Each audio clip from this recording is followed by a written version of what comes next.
তোমরা তো এর আগের ভিডিওতে দেখেছিলে যে আমাদের পায়রাটা ছোট্ট পায়রার বাচ্চা হয়েছিল। তোমাদের দেখাই, চলো পায়রাটার কি অবস্থা এখন হয়েছে। ওই ছোট্ট বাচ্চাটা, পায়রাটা ওখানে বসে আছে বাইরে। আর দেখো বাচ্চারা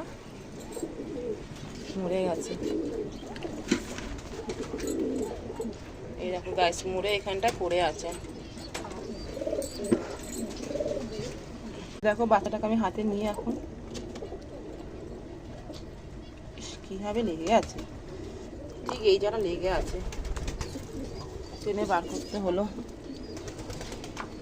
এই দেখো গাইস পায়রাটার বাচ্চাটা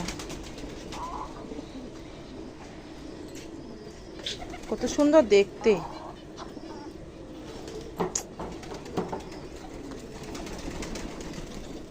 কি করে হলো কি জানি,